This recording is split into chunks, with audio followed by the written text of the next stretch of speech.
Républicains, démocrates et progressistes, la parole est à monsieur Gérard Charras. Et je fais annoncer le scrutin.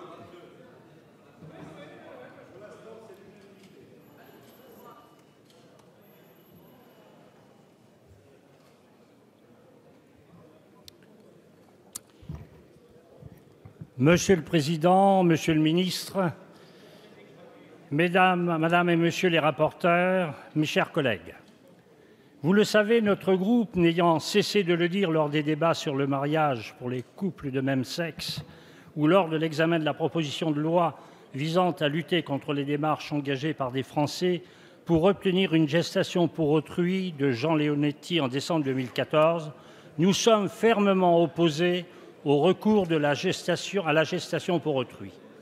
Nous avons défendu une position constante, l'ouverture de l'adoption aux couples du même sexe, au nom du principe constitutionnel d'égalité entre les citoyens et de la justice sociale, mais une opposition ferme à la marchandisation du corps humain.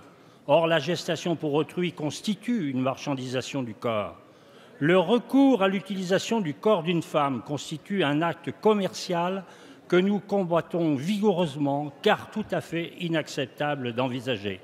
Il n'existe pas de droit à l'enfant, mais il n'existe pas de justification au fait de recourir au service d'une mère porteuse afin de mettre au monde un enfant pour le compte d'autrui.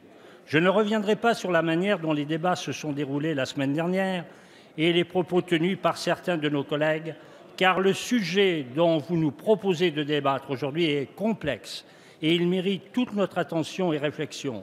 Un sujet de société qui nous amène tous individuellement à nous interroger sur certains principes fondamentaux et en tant que représentants de la nation, à rechercher les solutions les plus adaptées.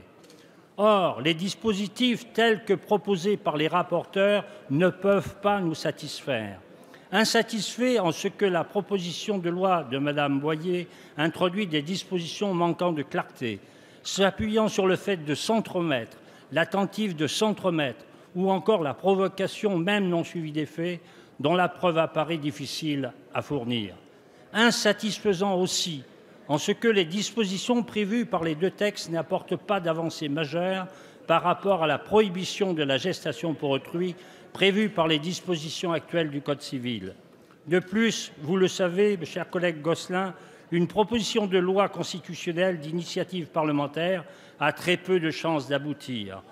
Par ailleurs, le Conseil constitutionnel a rappelé en 1994 que le principe de la dignité de la personne humaine avait valeur constitutionnelle et le principe du respect du corps humain de faire l'objet d'un chapitre entier du Code civil qui consacre son indisponibilité et son inviolabilité aux articles 16.1 et suivants du Code civil.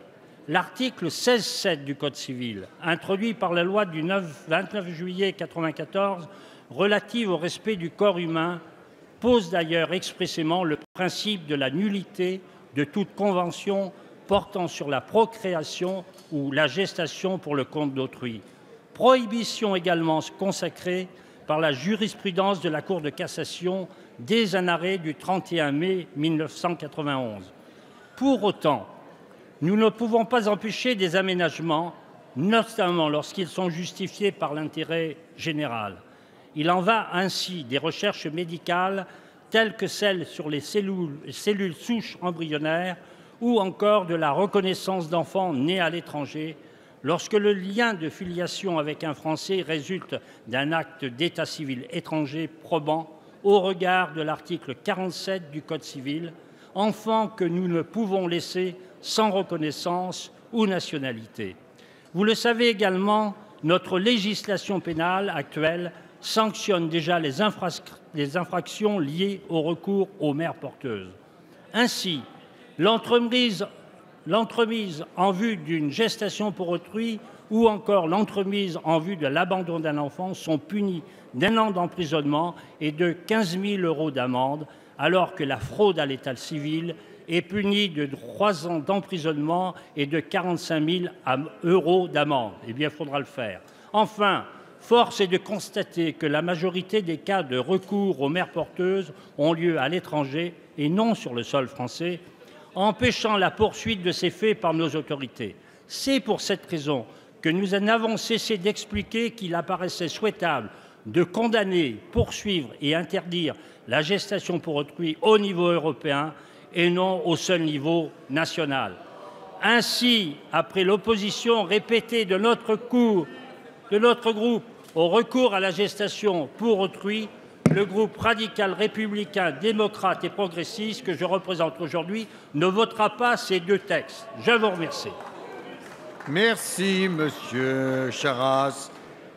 La parole est à monsieur André Chassaigne.